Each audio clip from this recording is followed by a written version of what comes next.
All right, everybody, now that we have drawn all the shapes that we need to make our fall picture, we have some circles, some triangles, some half circles, and some rectangles making the tree.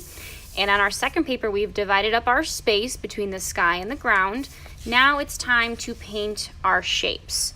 So at your table, you have a tray, and you have all the colors that we will need to complete this picture. Black, brown, green, purple, yellow, orange, and 2 different sizes of brushes, small and large. You are going to start with either your background, that means your sky and your ground, or your shapes. So I'm going to start with my background first. Now my background has 2 big spaces that are very large, so I am going to choose the brush at my table that is very large. So the large brush at your table will look just like this. Notice how this square brush is very much bigger than this square brush. Same thing for these 2 round brushes. This rounded brush is much bigger than this rounded brush. So I don't want these 2 skinny ones to paint this big area. I want either this big one or this big one. So I'll choose either. Now for the sky of our fall time picture, we want it to look like it's nighttime. So we're going to use purple. So I'm going to dip in my purple, and I'm just going to use the paint that's in my little paint cup here to paint right onto my paper. I don't need to add the water to my paint first like I did for the other paint. This is different paint. The water is already inside of this paint. See how liquid and watery it is? I don't need to add water to it to make it work. So I just need to dip in my paint and then take my brush and then start to paint big, long strokes of paint. Back and forth and back and forth. I really want to make sure I cover up all the white space in my paper. If I notice that my paint is running out, that means I can start to see the white paper underneath right here. Then I need to dip in my paint again and get a little bit more paint and continue painting all the spots of the sky. I really want to make sure I take my paint and I smooth it out so that I don't have any big globby paint parts here. I want all the paint to be nice and smooth back and forth, and I'm trying to vacuum up those white spaces. That means get rid of all the white spaces on my paper. Make sure I get the edges here on the sides all the way to the edge of my paper, and once I've done that, I can stop and paint the ground. Before I dip in my green, I need to make sure I wash my paintbrush off all the way. That means I need to dip it a few times and wipe it on my rag and really scrub it off. Check your brush before you dip in the green. Are there any purple spots left? Nope. I can even do a little check. I can go like this on my hand. Is there any purple coming off? Maybe a little bit. Maybe I need to rinse one more time and wipe again.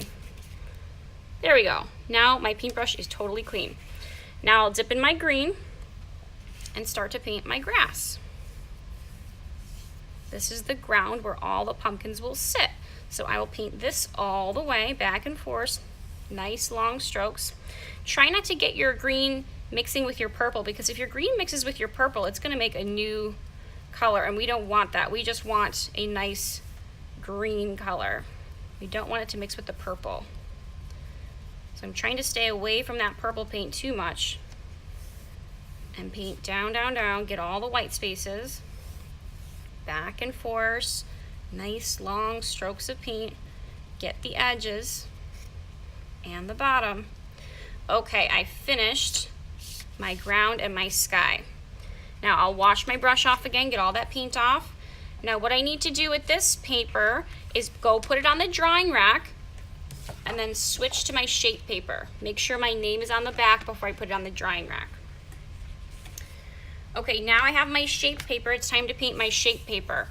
My shape paper has some big shapes for the pumpkins, and it has lots of little tiny shapes for all the other shapes. So I'm going to switch to my small brush to paint the little shapes now.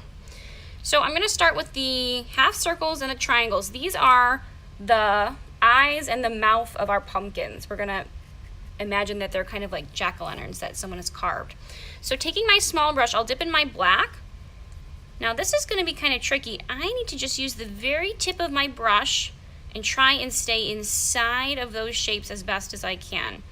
I'm not going to do long strokes this time, just little tiny short strokes, almost like I'm coloring with a crayon or marker to color in these shapes. dip in my black again, get a little bit more paint. My paintbrush is not scooting on its bottom. It's all on its tippy toes. It's kind of dancing right on the tippy top of the brush. Okay, I'll continue to paint all the half circles and the triangles very carefully. Okay, let's imagine I painted all the half circles and the triangles. I need to wash my brush off, get all that black off. This is very important. We don't want the black to mix with the other colors. Wipe it on my rag and really scrub the black off. Do a little test. Any more black? Nope.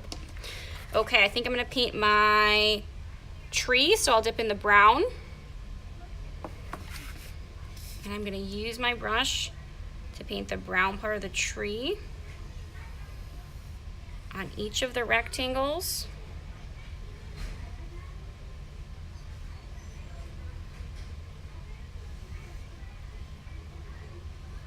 Okay, wash my brush off, get all that brown away. Now for the pumpkins, I'm gonna switch to my big brush. And the reason why is because the pumpkins are kind of a bigger shape. So I'm gonna dip in my orange and use my big brush to paint the pumpkins. And I'm kind of painting in a circle like this because this shape is a circle. So I'm gonna go in a circle. And the next one, paint in a circle.